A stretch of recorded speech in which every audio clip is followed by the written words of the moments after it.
Okay, hello. This again is Dr. Frank W. Jeffries, and I've been in the chiropractic profession. Graduated in 1995. It's 2005, 25 right now, and so I've been doing this for 30 years. And I noticed that there was a very disturbing occurrence that I could see in my practice, and I probably treated, I don't know, easily 1,000, probably as close to maybe as many as 5,000 people with this problem. So they come to chiropractors, as you know, for back pain. Okay, so back pain is where the symptoms of short legs usually occur. But it can occur almost anywhere. It could be shoulder pain, neck pain, knee pain, hip pain, even elbow pain. I mean, it could be pretty much anywhere, but a lot of times it's the SI, sacroiliac, okay? So I have like less than 10 minutes to do this video because I'm hoping to get this down. If it's more than 10 minutes, YouTube will block me, so they'll stop me. So that's why I'm doing these in short increments. So this is number 3. So really quick today. So obviously, this should be an easy thing to diagnose, right? You just take an A to P, anterior to posterior lumbopelvic film, and look at it and see if the femur head's low, right?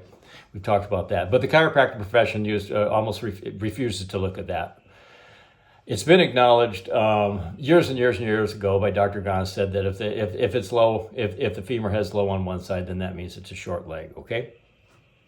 If the X-ray A to P film is taken correctly, okay? So Gonstead had this figured out about 50 years ago. So everybody should have been quickly diagnosed who has this, but they're not. So there's millions and millions and millions of people all over the country and all over the world with undiagnosed short legs, okay?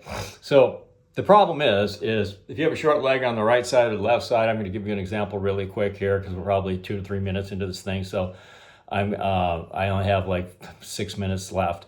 So I'm going to give you an example. But if you have a short leg on, say, the right side, which is this example is going to be, and I'm going to show that to you, it can create such a severe problem that the whole body ends up over on the other side.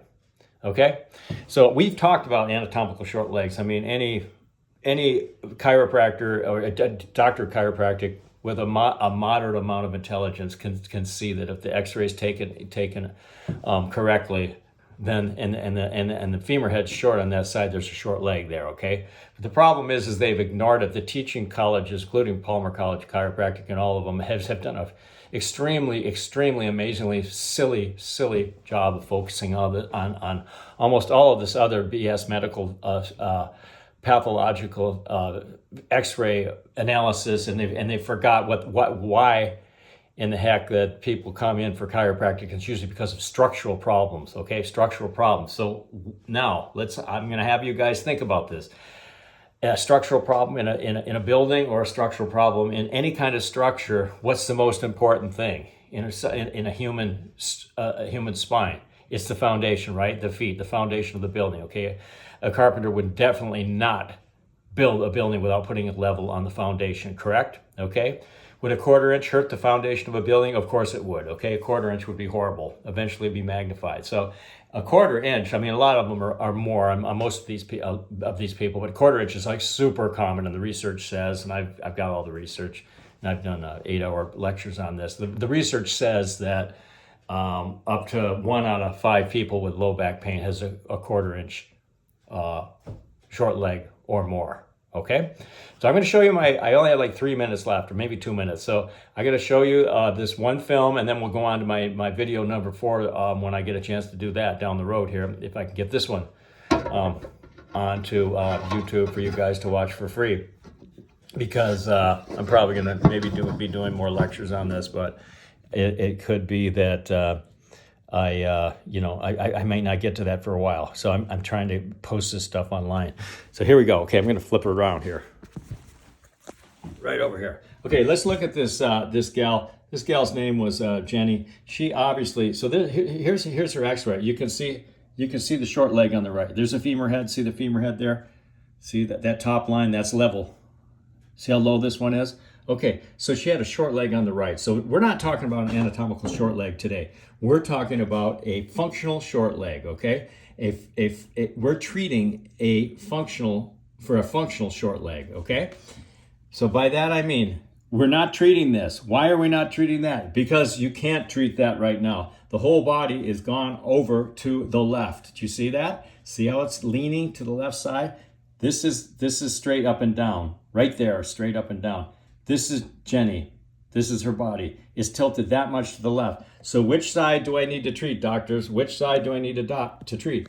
And you can see you have to start treating the long leg. Now, I treated Jenny's leg for about 7 years. I put a heel lift in the long leg for 7 years until I got her body. She was 50 years old, and she'd been walking around like this for, probably 40 years, okay? Like this. So it took me 7 years to get her body back on top of her pelvis, okay? So, and then we put as small as necessary heel lift in the short leg on the right. This one, it turned out it was 11 millimeters. So, and the symptoms get better, of course, all the time. So this is how you treat a functional short leg with somebody that you cannot treat their anatomical short leg right away. You can't do it right away. If you do it, they get worse. So you have to you have to get their body back over in the middle of the pelvis, and then you treat the short leg on the right side, okay, in this case. We're going to talk a lot more about this, but I wanted to get into that because it's really kind of a complete and absolute no-brainer, and the medical doctors never do this at all. And, maybe one out of 10,000 people finally, with their pain so bad, they walk in and they measure their leg with a tape ruler or something because they don't believe in looking at structure on x-rays either. So they get fooled too. But I don't want to get too far into this. That's all for now. I think it's less than 10 minutes. Hope you guys picked up something. We'll see you again. Bye-bye.